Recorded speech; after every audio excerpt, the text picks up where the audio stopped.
yakiriza ikiyaraganisa abantu kandi nasima munonga kureba ngo nekore cy'umugisha there is value for man here. Abwacamunga people zako heri kushango muri Butare muri Bushenyi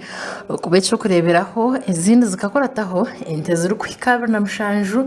embuzi enkoko hamwe n'ibindi bintu nibyo byagabwa kwetoro no mataji gabo aho bakuru basako bashobora kuhereza ibitereke ncumwe aha muri ngo gaza ba memba bayo wasibatereze birabo nyamwingi ente 20 na mushanju bazigaba ente zikurenga 30 twazigaba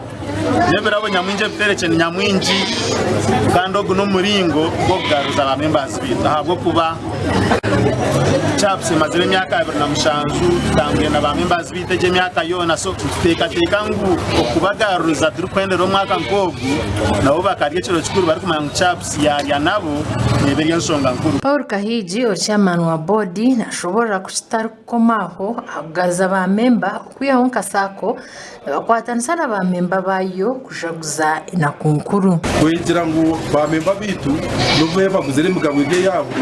kandi tubasima abo supportinga chaps abo kuba bana kitu garaga mugabo eje ibarukura bwe ntubendeza ukuzaguza kurunji ibirebe bya Christmas twazamo ukwendera kurunji umwaka kandi no kubashaba abantu bazaguza batakariya bakamaraho ezibatakwenda gukoresha mu ciro kikuru bazirete bazibike na chaps zibabikireje abo kuba bana bahumwire kandi mbeja kuba bagaruka yishobora aho nto musabukanya urimeya wa Butare Town Council kandi babari umujeni mukuru yatera abantu muranga okwetantara okurya bakamaraho chaps yaha abo kuyamba abantu kandi bongera kuba supportinga ibimene kurakurana kandi twenda gisima munonga bokwe kuzirena ba members bayo nabo bakura nabo bariki kuba twenda kubihanangiza munonga